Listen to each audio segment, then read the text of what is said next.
Welcome to Waiting for the Invitation, a cozy corner where projectors can wait together because waiting is better with company. Welcome to episode 4 of Waiting for the Invitation. I'm your host, Olivia Louise, and this week we'll be exploring the question, what if speaking my mind actually deepens my connections with the right people? Since projectors need to be seen and heard in order to be invited, yet so many of us struggle with this because we are afraid to be seen, don't have enough energy, or we are worried about not pleasing the other person. So sometimes speaking our minds can be a little bit difficult. I want to explore this week and see if we can find some answers to help you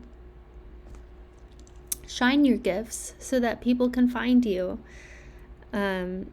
People can't invite you if they don't know what to invite you for. So why do projectors in human design often feel so weird about being seen and heard?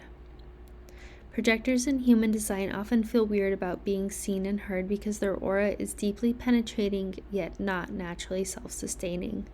This dynamic creates an internal tension.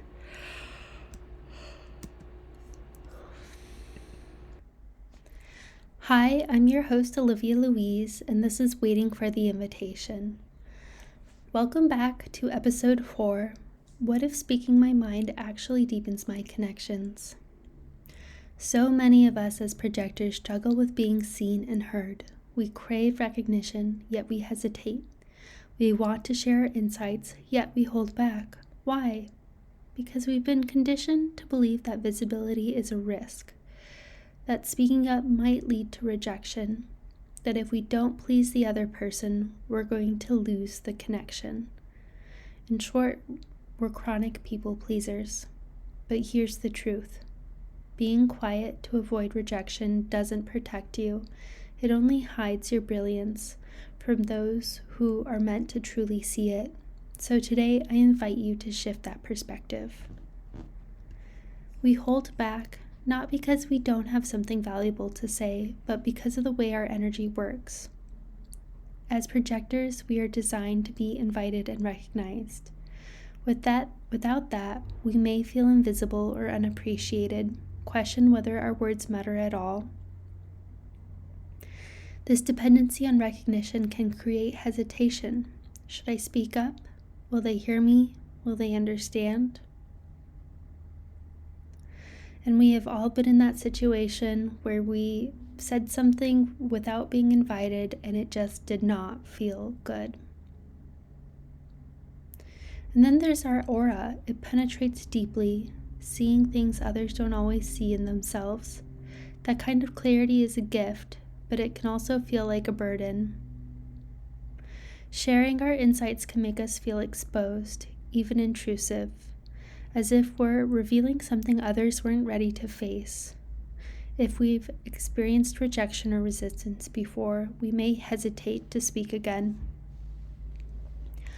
Over time, that hesitation turns into a pattern. If we aren't seen for who we truly are, bitterness can set in. We begin to associate speaking up with being misunderstood, dismissed, or even ignored. And so we stay quiet. Not because we don't have wisdom to share, but because we've been conditioned to believe that our wisdom isn't always welcome. And that conditioning runs deep. We live in a world that rewards energy, action, and productivity, qualities that aren't at the core of how projectors operate. So we learn to suppress our natural way of guiding. We wonder if we should try to keep up, to initiate, to push ourselves into spaces that don't feel aligned. But the more that we do that, the more we disconnect from our true power. And yet, even when we want to be seen, stepping into visibility can feel unnatural.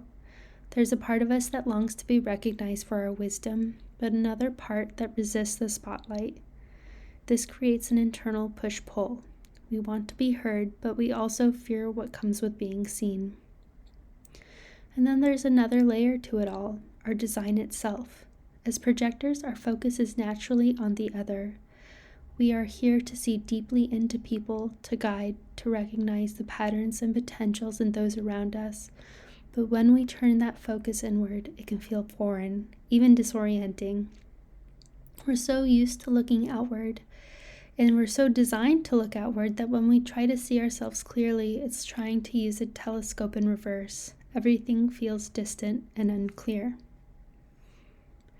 Because we rely on recognition, our sense of self is often shaped by how others see us.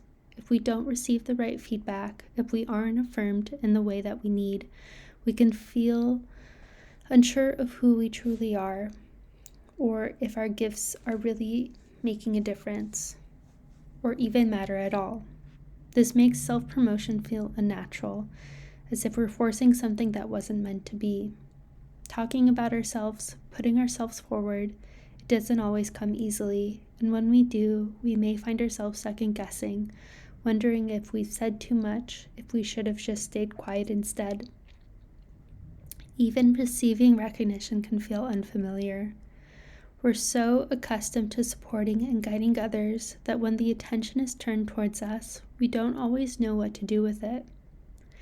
Instead of fully taking it in, we redirect, deflect, shift the focus back to the other person, because that is what we know. But here's the truth. Your voice is a guidepost. Speaking your mind isn't about being liked. It's about being recognized by the right people. And when you share your truth, you naturally call in those who resonate with your energy. The right people won't just listen. They'll feel what you're saying. Hiding your brilliance doesn't serve anyone. Not you, and not the people who need your guidance. Your words are meant to be heard, your insights are meant to be shared, and the people who are ready for them, they will recognize you. So trust that. Trust yourself. Speak, let yourself be seen, because the ones who are meant to hear you, they will. Here are some affirmations that you can repeat to yourself to help deepen this process of feeling comfortable being seen.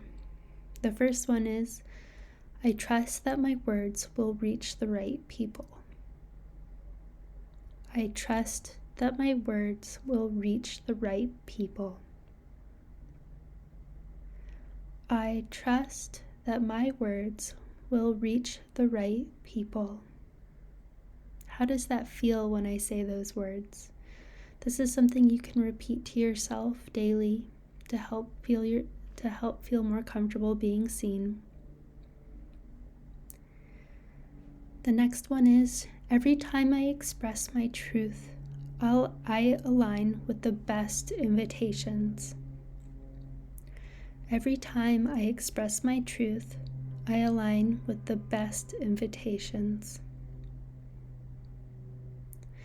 Every time I express my truth, I align with the best invitations. And then the last one, being seen is not a risk, it's an opportunity.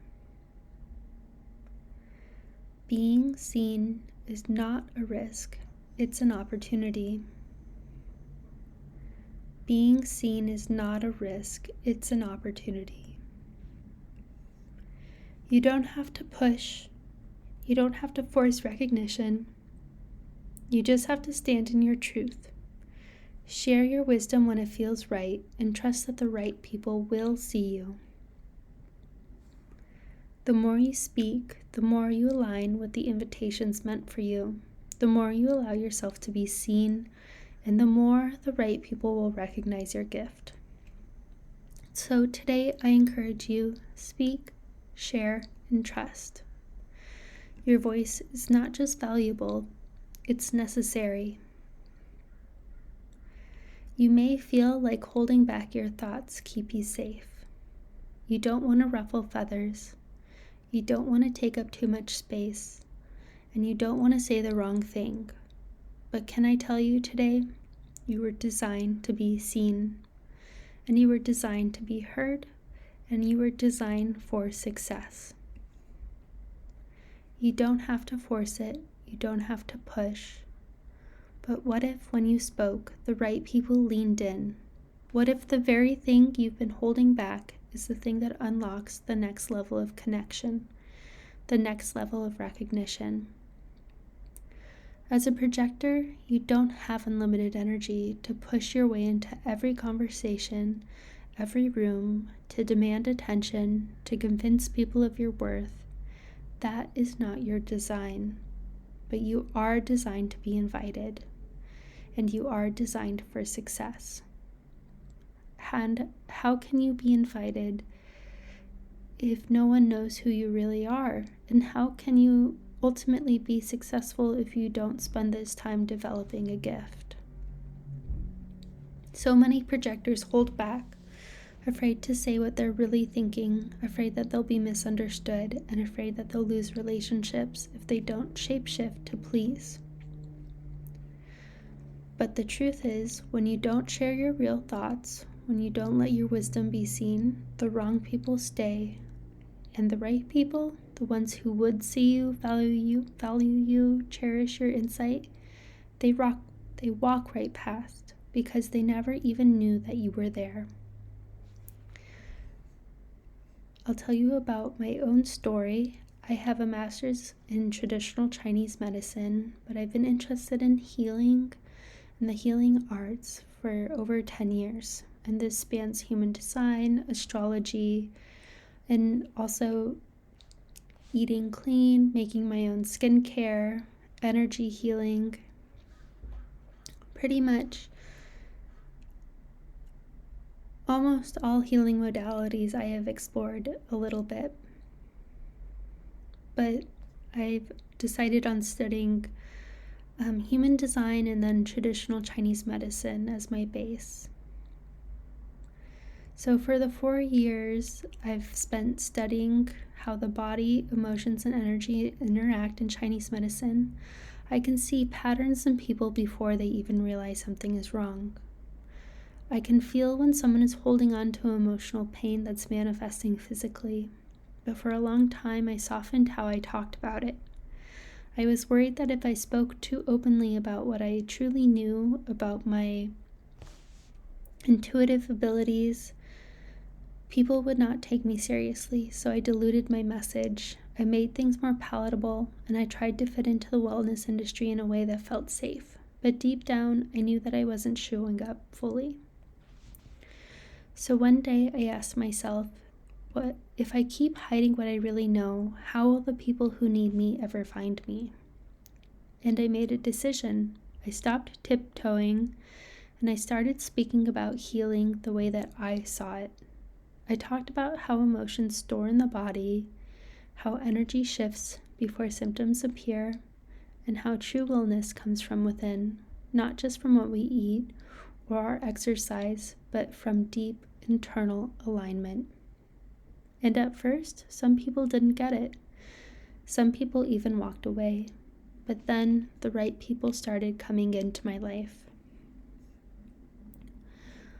One patient who sat across from me said, "I've seen so many practitioners, but you're the only one who sees what's going on with me." Or I had another patient who said, "I've been going to therapy for years on end, but just in this one session, I feel like I've made more progress into understanding my depression better than ever before."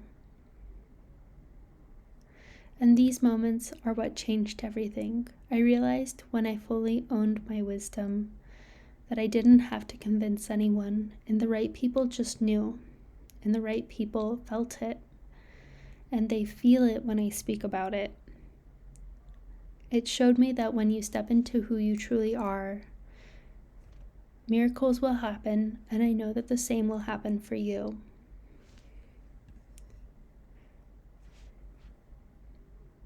See, the thing about projectors is we are not here to beg. We are not here to push. When we try to force our way into the wrong rooms, we leave feeling drained. When we chase after people who don't see us, we lose confidence. And after enough of those experiences, it becomes easier and easier to hide, to tell ourselves, maybe I'm not meant to be seen. Maybe it's just safer to stay small. But can I tell you today, that is not the truth. You are meant to be seen, but you have to stand where the light can hit you. That means speaking up even when it feels uncomfortable. That means refining your gift even if you're not sure who will notice. And that means trusting that when you show up fully, you will be recognized in time. That's what happened with my friend Isla, who I'm going to share her story. She is a very talented interior designer with a sharp eye for balance, flow, and creating spaces that just feel right. But for years, she didn't trust it. Instead of standing confidently in her vision, she spent her time chasing clients, sending out proposals, discounting her work, bending her designs to fit what she thought people wanted. How many of us have done that or have been there, have lowered our prices, shrunk ourselves down, hoping that if we just make ourselves likable enough, people will see our worth? But here's what Isla realized. Recognition doesn't come from making herself smaller. It comes from standing in her gift. After doing some work together through human design, she was also exhausted and feeling unseen and sick of that feeling. She made a decision. I am not going to chase anymore. I am going to create exactly what I love, exactly how I see it, and trust that the right people will find me. And so she did. She started showing her unique aesthetic, speaking with confidence about why certain design principles mattered. She stopped trying to please all of her clients or everyone around her and simply shared what she knew to be true and her true artistic vision. And within months, clients started reaching out to her. One of them said, I've been looking for someone like you. I love the way that you see things. You just know what works. And just like that, Isla realized I never had to chase. I just had to be seen for who I truly am, and the right people would recognize me. This is the power of owning your own perspective. When you boldly own your own wisdom, you shift the energy around you. You are no longer just another voice in the crowd. You become the person people seek out. That's what happened with Isla, and that's exactly what happened with my friend Elliot too. His journey was different, but the lesson was the same. When you stop hiding, you become magnetic. Elliot was a business strategist, a genius at seeing what's broken in a company before anyone else even realizes there's a problem. But for years, he worked behind the scenes. He stayed small. He was afraid that if he really owned his brilliance, people would think he was arrogant. Then, one day, a mentor told him, Elliot, people don't recognize you because you're hiding. You have to show them what you see. So he started sharing. He posted insights online. He spoke up in meetings. He stopped waiting for people to ask for his expertise and instead started showing what he knew. And within months, his inbox was full. By stepping into visibility, Elliot didn't just get more opportunities. He became the kind of person people automatically turned to for answers. The invitations started pouring in. The truth in all these stories is that projectors you don't have to convince people of your wisdom. You don't have to chase, push, or prove yourself. But you do have to show up. You do have to stand confidently in what you see. Because when you do, the right people will recognize you. The right invitations will come, and the success you've been waiting for will find you. I believe and declare that when you stand fully in your truth, the universe will align the right opportunities for you. I believe that your wisdom will be seen by those who are meant to see it. I believe that the more you trust yourself, the more invitations will flow your way, and the right invitations will find you.